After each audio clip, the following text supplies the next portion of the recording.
Welcome back. This is Tom Maryland, going to be looking at a multiplayer attack today. Going in with laloon. Both heroes are down, so I've got the poison just in case there are clan castle troops. It's not ideal, but it is the best way I can raid without heroes, so that's what it is. This base came across and it had quite a bit of loot, so I thought I'd give it a shot. If you take a look around the base, they've got quite a few of the Town Hall 10 archer towers. All of the wizard towers are upgraded. They do have max infernos on multi for the Town Hall 10. Level 20 Archer Queen, so definitely not a max 10 by any means, but a lot stronger than your typical Town Hall 9 base.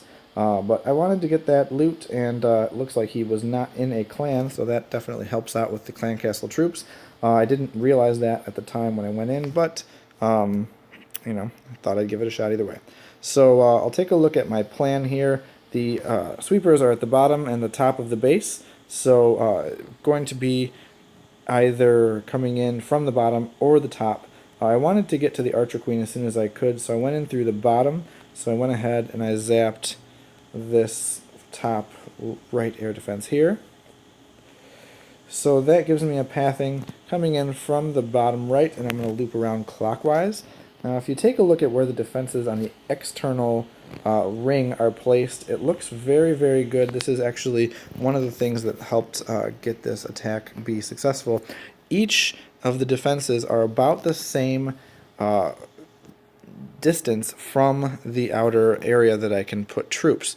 So you've got this archer tower, this cannon, archer tower, mortar. I mean, there are 6 defenses right there that I can path to directly with loons from the outside. So a lot of bases with their single defenses that are a little bit further out or a little bit further in makes it hard. If you put down several surgical loons, they're all going to path the same one. But luckily for us, this base allowed us to path to a whole bunch all at once. So I've got the 2 hounds out there right now, those coming down as far back as I could so I could get the loons going in and try to get the loons into the core as fast as possible, because those hounds are not going to last very long once they get in there. So I've got already 10 or 12 balloons going down towards this first air defense, which is just awesome. That's going to really allow them to push through and muscle through that core with the Inferno and the Queen. I'm hoping that since I don't have a Skelly spell or anything else to take care of that Queen, I'm hoping that the Queen will just settle down on one of those many defenses that are there and get taken out by the balloons. If not, it's possible that she can get taken out by pups, since all of the air defenses are within range of the Queen. So we're going to take a look here. As soon as I get those down and everything looks good, I'm going to go ahead and start putting down another row of balloons, 3 more defenses, then drop the hounds there. As you can see, the first hound has already popped. Didn't take long. The hounds, or the balloons, still getting close to the core there. Actually worked out pretty well. I've got another hound at more than half health, and those balloons won't take very long to get that air defense. I also have this pack of about 6 balloons heading right in. They're going to get that sweeper and move towards that Tesla, and then hopefully go to that Inferno. So with about 10 targets, hopefully the Inferno won't get a chance to take all of those out. And here they go. That rage will help them get in there as quickly as possible. And now at this point, I go ahead and I put the poison down. Since I didn't need it for clan castle troops, it's just going to slow down the damage from that Archer Queen. We want to mitigate the damage as much as possible because there's so much DPS on this base. So I wanted to put the poison down just to slow her down. Not really meant for damage, but if we can slow her down enough, then hopefully she'll get taken out by some pups, or maybe a lucky shot by the balloon splash.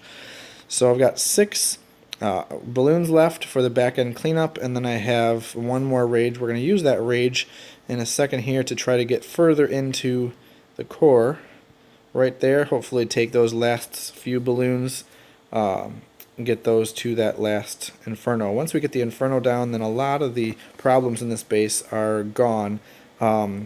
Starting to do some back end cleanup. I've got 3 more structures here, 3 more archer towers on the top.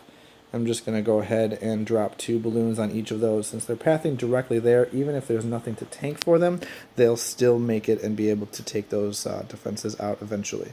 So now those outer balloons are working on those trash defenses, the cannons and mortars that aren't going to do any damage but still need to be taken out.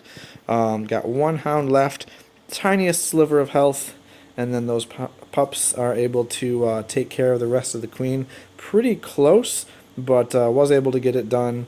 Only a couple of balloons left, very few pups, but they do split in a way that gives us three there, and now 4 groups of balloons. So a lot of groups of balloons doing cleanup, which allows us, I'm going to speed it up here, to go ahead and get the rest of the cleanup done. Definitely not ideal, not something I would have wanted to do for war, but it was, I think, well executed and gave us the best chance of success. And with a little luck, we were able to get the 3-star. So worked out pretty well.